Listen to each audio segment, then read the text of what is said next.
तो पिछले video lecture में हमने कुड बी के बारे में बहुत ही बेसिक कॉन्सेप्ट को सीखा।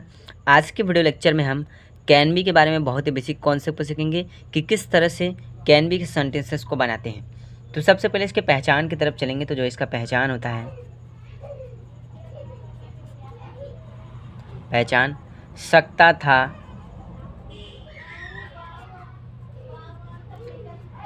था के सेंस में हम कैन बी का प्रयोग करते हैं। तो इस तरह से सबसे पहले सिंपल सेंटेंस की तरफ चलेंगे। तो जो इसका सिंपल सेंटेंस होता है, जिसको हिंदी में बोला जाता है साधारण वाक्य।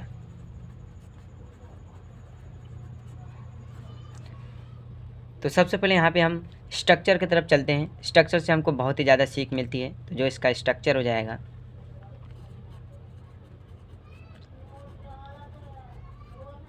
सबसे पहले सब्जेक्ट, फिर प्लस कैन बी, फिर प्लस ऑब्जेक्ट, इस तरह से बनाएंगे। तो कैन बी के सेंटेंसेस में किसी तरह का वर्ब का यूज नहीं किया जाता है। हालांकि अगर पैसिव वॉइस के हिसाब से अगर देखा जाए तो कैन के साथ उसमें पैसिव वॉइस बनाते समय बी का यूज करते हैं, उसमें हम वर्ब की थर्ड फॉर्म का यूज करते हैं। बट यहाँ पे जो हम सेंस आपको बताएंगे ये एक संभावना की बात करेगा, वहाँ पर हम कैन बी का यूज करेंगे। ठीक है, तो कुछ इस तरह से एग्जाम्पल के साथ बहुत ही अच्छे से समझते हैं। जैसे एग्जाम्पल यहाँ पे हो जाएगा, जैसे मैं घर में हो सकता था। तो यहाँ पे संभावना की बात करेगा कि मैं घर में हो सकता था के सेंस में हम यहाँ पे कैन बी का यूज करेंगे। तो मैं का मीनिंग हो जाएगा आई के बाद आपको लगाना है can be. I can be in, फिर घर का मीनिंग हो जाएगा house. I can be in house. और इस तरह से इसको हम बनाएंगे। तो नेगेटिव सेंटेंस की तरफ चलते हैं और नेगेटिव सेंटेंस को बनाते हैं। नेगेटिव सेंटेंस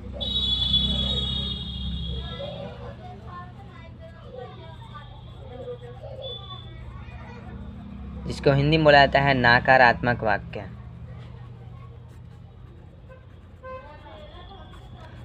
स्ट्रक्चर के साथ चलते हैं। जैसे एक स्ट्रक्चर यहाँ पे हो जाएगा,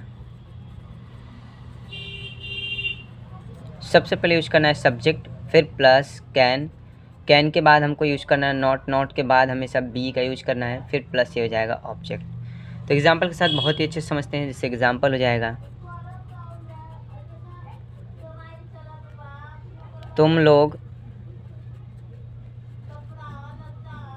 उस मैदान में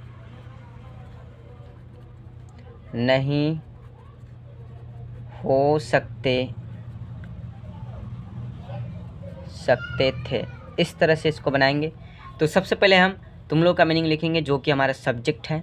तो तुम लोग का मीनिंग यहाँ पे हो जाएगा यू। यू के बाद हम यूज करेंगे यहाँ पे कैन, यू कैन नॉट, फिर बी। इस तरह से यू कैन नॉट बी में का मीनिंग हो जाएगा इन। ठीक है, और उसका मीनिंग हो जाएगा दैट। मैदान का मीनिंग हो जाएगा FIELD, फील्ड। और इस तरह से इसको हम कंप्लीट करेंगे। तो इंटीग्रेटिव सेंटेंस की तरफ चलते हैं और इसको बहुत ही बेसिक तरीके से बनाते हैं। तो दो तरह से इंट्रोगेटिव सेंटेंस को बनाया जाता है। सबसे पहला रूल होता है, जैसा कि मैंने हर वीडियो में बता रखा है, सबसे पहला रूल यहाँ पे होता है जब वाक्य क्या से प्रारंभ होता है। और सेकंड रूल होता है जब वाक्य के बीच में क्या, क्यों, कैसे, इस तरह से क्वेश्चन करके पूछता है। तो कुछ इस तरह से सबसे पहले वाले फर्स्ट इंट्रोगेटिव सेंटेंस के स्ट्रक्चर की तरफ चलते हैं। तो जो इसका स्ट्रक्चर हो जाएगा, सबसे पहले यहाँ पे यूज करना है हमको कैन, फिर प्लस सब्जेक्ट, फिर प्लस नॉट। नॉट है तो नॉट लगा देंगे। नॉट के बाद में यहाँ पे बी का यूज करेंगे, फिर प्लस ये ऑब्जेक्ट और ये क्वेश्चन मार्क। इस तरह से तो एग्जाम्पल के साथ बहुत ही अच्छे से समझते हैं। जैसे एग्जाम्पल हो जाएगा, क्या तुम लोग स्कूल में हो सकते थे। इस तरह से एग्जाम्पल आएगा। तो सबसे पहले हमको यूज करना है यहाँ पे कैन।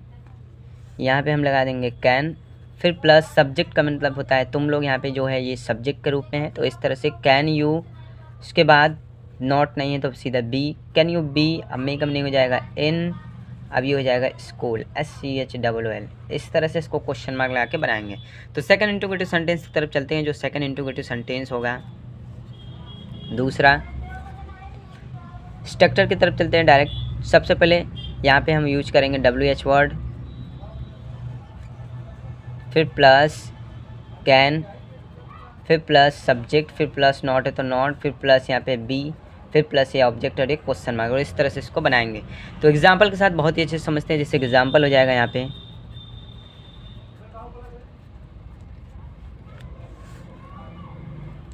आप लोग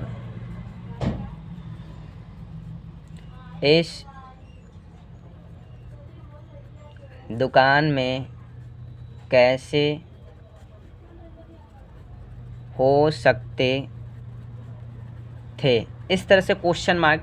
तो एक तरह से यहाँ पे संभावना करेगा इंट्रोगेटिव वर्ड के रूप में कि आप लोग इस दुकान में कैसे हो सकते थे। तो इस सेंस में हम कैन बी का यूज करते हैं। तो सबसे पहले यहाँ पे WH वर्ड लगाएंगे जो कि है कैसे। यहाँ पे जो क्वेश्चंस पूछ रहा है तो यहाँ पे हो जाएगा हाउ। इसके बाद कैन, सब्जेक्ट हमारा तुम लोग या आप लोग इस तरह से दिया है तो इसका मीनिंग हो जाएगा यू। How can you. अब इसके बाद यहाँ पे देखेंगे तो सब्जेक्ट के बाद यहाँ पे हम लगाना है बी, नॉट नहीं है तो नॉट के बाद भी लगाते। हाउ कैन यू बी, फिर सॉरी मे का मीनिंग यहाँ पे हो जाएगा इन। इसके बाद इस का मीनिंग हो जाएगा दिस, दुकान का मीनिंग हो जाएगा SHOP शॉप, और इस तरह से क्वेश्चन बना के इसको बनाएंगे। तो इस तरह से हमने कैन बी के बारे में बहुत ही बेसिक कॉन्सेप्ट को सीखा है।